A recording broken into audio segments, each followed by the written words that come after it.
Welcome back to our YouTube channel Power Plant Gyani. Today we discuss about a very important topic related to boiler informations. दोस्तों आज का जो topic है वो related boiler information होने वाला है। दोस्तों आज इस वीडियो में हम जानेंगे कि क्या वो कौन कौन से फैक्टर है जो कि एक बॉयलर डिजाइन करने के दौरान कंसिडर किए जाते हैं। तो दोस्तों आप सभी ने पावर प्लांट्स में काम किए हुए जो मेरे मोस्टली सब्सक्राइबर है, जो व्यूअर है, डेफिनेटली हर कोई पावर प्लांट्स में काम कर रहा होगा। तो दोस्तों कभी आप लोगों ने सोचा है कि एक पर्टिकुलर पावर प्लांट को एक पर्टिकुलर लोकेशन पे क्यों लगाया जाता है? इसके पीछे क्या कारण हो सकते हैं कि वो एक पर्टिकुलर लोकेशन पे लगाया गया है? जैसे मैं आपको एक एग्जांपल दूंगा। जैसे कि हम साउथ साइड देखें तो क्या वहाँ मोस्टली क्या है, कोल फायर्ड बॉयलर लगे हुए हैं। और इवन हम यूपी साइड देखा जाए तो वहाँ पे क्या है, ट्रैवलिंग एट बॉयलर से मोस्टली जो कि शुगर मिल्स में लगे होते हैं क्योंकि वो बगास फायर्ड बॉयलर होते हैं। और इवन दिल्ली एनसीआर में क्या है, यूटिलिटी बॉयलर्स, छोटे छोटे यूटिलिटी बॉयलर लगे होते हैं। तो ये पर्टिकुलर इनके पीछे क्या रीजंस है? इवन हम गुजरात की बात करें तो natural gas, mostly natural gas fired boiler लगे हुए हैं वहाँ पे। तो इसके पीछे क्या रीजंस है, ये सारी बातें हम इस वीडियो में जानेंगे क्योंकि काफ़ी इन्फॉर्मेटिव वीडियो होने वाला है। लास्ट तक देखिएगा। यदि आपको इसके रिगार्डिंग आपको इन्फॉर्मेशन नहीं है तो डेफिनेटली मैं यहाँ पे बहुत ही अच्छे टॉपिक डिस्कस करूँगा, बहुत अच्छे पॉइंट्स बताऊँगी आपको। आगे जाकर काफ़ी इंटरव्यू में तो हेल्प करोगे, लेकिन क्या है आपका जो इन्फॉर्मेशन है उसको भी बूस्टअप करेंगे। तो दोस्तों इस वीडियो में लास्ट तक बने रहिएगा। मैं डेफिनेटली आपको बहुत अच्छे पॉइंट यहाँ पे बताने जा रहा हूँ जो कि शायद ही किसी ने आपको बताए होंगे। क्योंकि एक हमारे पावर प्लांट्स में क्या है, अभी तो खैर क्योंकि हमारे पास लॉट्स ऑफ रिसोर्स आ गए हैं, लेकिन इवन 6 से 7 साल पहले हम यदि बात करें तो क्या हमारे पास एक लिमिटेड रिसोर्स होते थे। कोई भी हमारे जो सीनियर हमें प्रॉपर वैसे गाइड नहीं कर पाता था। तो दोस्तों हमारे पास अभी रिसोर्सेज इतने ज़्यादा हो गए तो क्या है, कोई भी इन्फॉर्मेशन किसी से भी छिपी नहीं रह सकती। सो दैट हमारा मोटिव यही है कि हम आपके सामने एक डेफिनेटली एक अच्छा नॉलेज आपको प्रोवाइड करें ताकि आपकी स्किल बूस्टअप हो आपको। और क्या है, इवन नेशनल वे से देखा जाए तो क्या है, कहीं ना कहीं बेनिफिट हो। दोस्तों देर न करते हुए स्टार्ट करते हैं। तो दोस्तों इसमें सबसे पहला जो मेरा आज का टॉपिक है वो आप ऑलरेडी मैंने मेंशन कर रखे हैं कि factor considering for boiler design, कि भाई वो कौन कौन से फैक्टर हैं जो कि बॉयलर डिज़ाइन करते वक्त कंसिडर किए जाते हैं। दोस्तों सबसे पहले क्या पॉइंट है, पॉइंट 1 नंबर क्या है इस वीडियो में। दोस्तों मैं जो टॉप 10 पॉइंट है वो यहाँ पे मैं डिस्कस करूँगा। तो जो सबसे पहला पॉइंट है वो है wind velocity and direction for structure design, कि भाई जहाँ पे हम बॉयलर जो डिज़ाइन कर रहे हैं, जिस लोकेशन के लिए डिज़ाइन कर रहे हैं, उसकी क्या है विंड वेलोसिटी हमें पता होनी चाहिए। और क्या है डायरेक्शन फॉर स्ट्रक्चर डिज़ाइंस। तो दोस्तों क्या है, ये देखा जाए तो जो हमारा एक्ट यहाँ पे मैं लिख देता हूँ, एक्ट क्या है 8075, ये क्या है IS इंडियन स्टैंडर्ड के अकॉर्डिंग जो हमारा एक्ट है 875, उसके अकॉर्डिंग क्या है जो हमारी विंड वेलोसिटी होनी चाहिए वो होनी चाहिए 39 मीटर पर सेकंड। ये क्या है, ये स्टैंडर्ड है, ये स्टैंडर्ड है। तो क्या है, ये हम जब बॉयलर डिज़ाइन करेंगे तो क्या है, हम उस लोकेशन की क्या है जो विंड वेलोसिटी रहेंगे वो क्या है 39 मीटर पर सेकंड लेंगे। तो दोस्तों ऐसे ही है।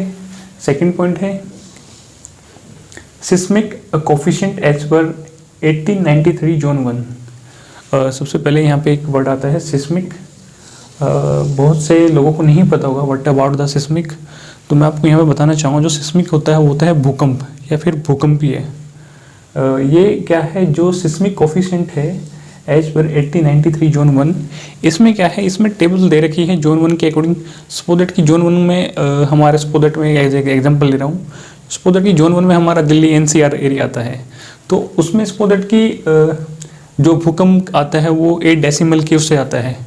तो क्या है, तो उस दौरान क्या है, यदि हमें दिल्ली NCR में यदि हम बॉयलर लगाना है तो क्या है 1893 के अकॉर्डिंग जो चार्ट दिया गया है, तो उस चार्ट के अकॉर्डिंग ही क्या है वो उसका जो स्ट्रक्चर है, उसका जो स्ट्रक्चर की मेटल है वो कंसिडर की जाएगी, ताकि जब भी 8 डेसिमल का भूकंप आए तो क्या है हमारा जो स्ट्रक्चर है बॉयलर का क्या है वो उसको झेल पाए। तो क्या है ये 1893 जोन में ये सारी टेबल के अकॉर्डिंग ही क्या है, फिर फर्दर वो चीज़ें कंसीडर करने के बाद ही हमारा क्या है जो बॉयलर स्ट्रक्चर है उस पर हम जो हमारे बॉयलर डिजाइनर है वो वर्क करते हैं। तो दोस्तों आई थिंक आपको ये पॉइंट शायद ही पता होगा, लेकिन क्या है अभी मैंने आप लोगों को बता दिया कि ये कितना नेक्स्ट पॉइंट है, point number 3, wind velocity for insulation. Insulation के लिए विंड वेलोसिटी क्या रखी जाएगी जब भी हम बॉयलर डिज़ाइन करना कंसिडर करेंगे। सबसे पहले क्या है, इंसुलेशन आपको पता होगा जो कि हीट लॉस होने से प्रोटेक्ट करती है from the outer side of pipe या फिर even pipelines you can say. तो दोस्तों वो वेलोसिटी क्या होगी जो कि इंसुलेशन करते वक्त डिज़ाइन की जाती है। जब भी हम उसका इंसुलेशन की थिकनेस या फिर उसकी इकोनॉमिकल थिकनेस कैलकुलेट करते हैं तो एट दैट टाइम क्या है, विंड वेलोसिटी क्या रहेगी। तो दोस्तों इसको जो कंसिडर किया जाता है वो 1 मीटर पर सेकेंड कंसिडर किया जाता है।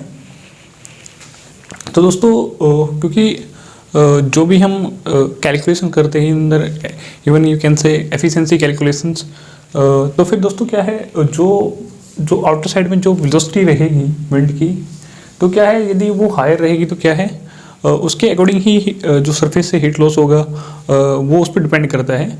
तो क्या है कहीं ना कहीं देखा जाए तो वो क्या है 1 मीटर पर सेकेंड के हिसाब से क्या है जो वेलोसिटी जो स्टैंडर्ड कंसिडर की जाती है तो क्या है वो 1 मीटर पर सेकेंड होती है। तो नेक्स्ट है 4 पॉइंट में क्या बताया गया है कि रिलेटिव ह्यूमिडिटी फॉर परफॉर्मेंस, कि भाई जो रिलेटिव ह्यूमिडिटी है, आपको पता है ह्यूमिडिटी क्या होता है, आर्द्रता बोलते हैं हिंदी में। तो वो आर्द्रता कितनी होती है जब हम इसका परफॉर्मेंस चेक करते हैं। तो देखा जाए तो दोस्तों जो स्टैंडर्ड होती है वो क्या है 60 से 70% जो रिलेटिव ह्यूमिडिटी होती है। स्टैंडर्ड में यदि हम देखें 60% टू 70% क्या है स्टैंडर्ड ह्यूमिडिटी होती है। यदि मैक्सिमम की तरफ रिलेटिव ह्यूमिडिटी जाए तो मैक्सिमम जो होगी वो क्या है वो 80% होगी, और यदि न्यूनतम में जाया जाए या मिनिमम में बोली जाए तो वो क्या है 20% रहेगी। तो दोस्तों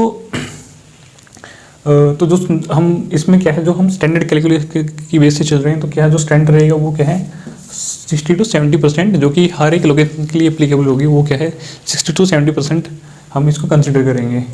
तो नेक्स्ट है कि नेक्स्ट फैक्टर क्या है, नेक्स्ट फैक्टर ये है कि बॉयलर डिज़ाइन कोड। तो दोस्तों जो बॉयलर को डिज़ाइन करने के लिए जो कोड है वो क्या है IBR stands for Indian boiler regulation act 1950। कि भाई जो भी IBR के जो रूल रेगुलेशंस होंगे जो कि न्यूनतम संशोधन, यदि हम हिंदी में बोले कि जो भी लेटेस्ट संशोधन होंगे हम उनको कंसिडर करेंगे, जो कि IBR बोर्ड जो एक्ट है वो डे बाय डे अपने जो rule and regulation according to boiler standardization according to boiler safeties क्या है वो मॉडिफाई करता रहता है। तो वो सारे अमेंडमेंट, वो सारे संशोधन हम यहाँ पे कंसिडर करेंगे ड्यूरिंग बॉयलर डिजाइनिंग। दोस्तों ये तो कुछ पास्ट पॉइंट थे, क्योंकि हम यहाँ इस वीडियो में 10 पॉइंट डिस्कस करेंगे। तो मूव करते हैं अपने 6 पॉइंट पर। 6 पॉइंट क्या हमारा एम्बिएंट एयर टेम्परेचर, कि जब भी हम बॉयलर कंसिडर करेंगे क्या है उस लोकेशन का एम्बिएंट टेम्परेचर क्या रहेगा। लेकिन देखा जाए तो डिफरेंट जगह पे क्या है डिफरेंट जो एम्बिएंट टेम्परेचर है वो डिफरेंट रहता है। जैसे कि एज एग्जांपल लूँ मैं आपको, यदि हम शिमला मनाली में बॉयलर लगाने के लिए हम प्रिपेयर कर रहे हैं तो सपोज दैट वहाँ तो ambient temperature greater than 20 less than 20 रहता है। तो यदि देखा जाए तो गुजरात में या फिर राजस्थान में जो कि एम्बिएंट टेम्परेचर इवन गर्मियों के दिनों में 48 degree Celsius to 50 degree Celsius चला जाता है। तो क्या है वो क्या है वो फैक्टर क्या है यहाँ पे कंसिडर करते हैं। लेकिन क्या है जो मटेरियल कोडिंग है वो ऑलमोस्ट सेम रहती है, तो लेकिन उसमें थोड़ा बहुत चेंज होता है। लेकिन हम क्या है जहाँ पे टेम्परेचर डिफरेंशियबिलिटी हायर रहेगी तो वहाँ पे क्या करेंगे हम जो स्टैंडर्ड टेम्परेचर रहते हैं, जो स्टैंडर्ड टेम्परेचर क्या है वो क्या है जिस पे हम बॉयलर डिज़ाइन करते हो 30 डिग्री से लेकर 45 डिग्री सेल्सियस हम इसको लेते हैं। तो नेक्स्ट है MCR। शायद आप लोग इस टर्म से वाकिफ होंगे।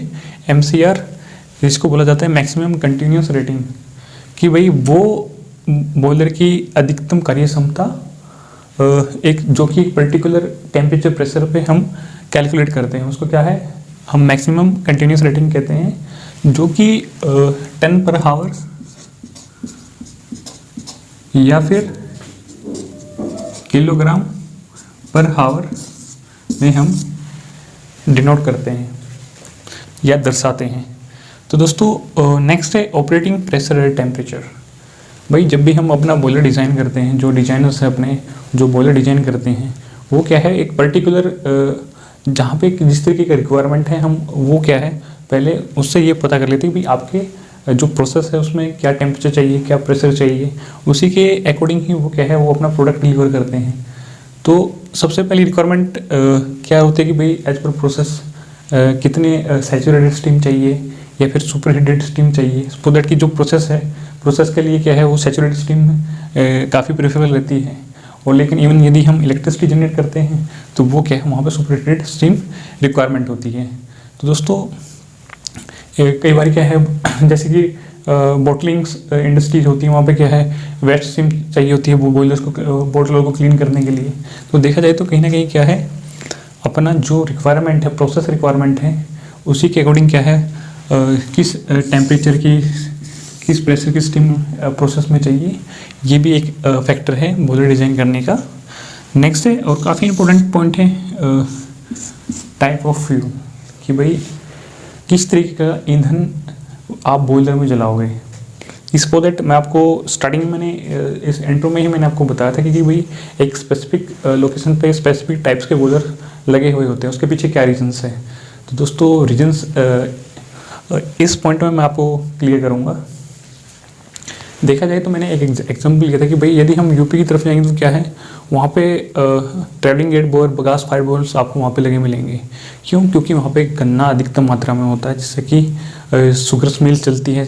शुगर मिल्स गन्ने से जो रस है उसको एक्सट्रैक्ट करके जो बाद में उसको बिल्कुल ड्राई करके जो क्या है आफ्टर दैट वो है क्या है बगास फ्यूल हमारा बन जाता है, जो कि हम बॉयलर में जला के इलेक्ट्रिसिटी प्रोड्यूस कर देते हैं, या फिर जो प्रोसेस में स्टीम होती है क्या है वो यूज कर लेते। क्या है वहाँ पे travelling grate bagasse fired boiler ही प्रेफर रहेगा।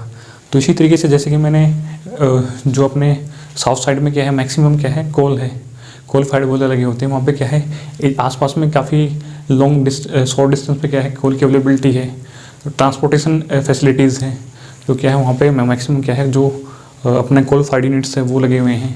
इवन दिल्ली एनसीआर की बात करें वहाँ पे क्या है इंडोनेशियन कोल या फिर ब्रैकेट टाइप के बॉयलर लगे होते हैं, जिसमें ब्रैकेट्स के फ्यूल चलते हैं, पैलेट्स चलते हैं या फिर वुड चिप्स चलते हैं। तो इस तरीके से क्या है ये छोटे छोटे बॉयलर क्या है इंडस्ट्री में लगे होते हैं। तो क्या है आसपास में हमारी बहुत सारी इंडस्ट्रीज़ हैं जो कि इस तरीके का फ्यूल, जैसे कि अपनी फर्नीचर है, इवन आसपास में जैसे कि हमारे मस्टर्ड हक्स है या फिर राइस हक्स है, क्या है इजीली से, क्योंकि आसपास में जो अपना हरियाणा राजस्थान का जो फ्यूल लगता है या फिर पास में यूपी लगता है, तो क्या है वहाँ पे इजीली से अवेलेबिलिटी मिल जाती है। जैसे कि हमारी राइस हक्स या पोल्ट्री वेस्ट हुआ, तो क्या है इस तरीके के फ्यूल हमें इजीली से अवेलेबल होंगे। तो इसी तरीके से हमारे क्या है जो दिल्ली एनसीआर के एरिया है जिसमें क्या है वो छोटे कंप्रेसर के कम साइज़ के बॉयलर यूटिलिटीज़ के लिए में लगा दिए जाते हैं। तो एक डेफिनेटली एक काफ़ी बड़ा फैक्टर होता है जब हम कंसीडर करते हैं कि भाई हमें अपने बॉयलर्स के अंदर किस तरीके का फ्यूल जलाना है। तो डेफिनेटली जहाँ पे इजली से जो भी चीज़ अवेलेबल होगी उसी तरीके का बॉयलर हम उस एरिया में लगाएंगे, ये हमारे जो डिजाइनर है ये बोलते हैं।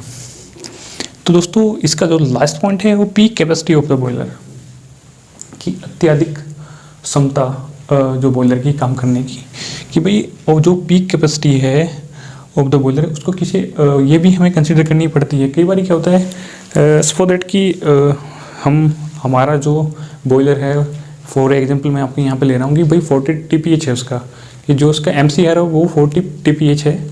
तो क्या है उसका यदि हम जो पीक कैपेसिटी है उसको हम हमें देखा जाए तो जो पीक कैपेसिटी है वो MCR की 110% होता है।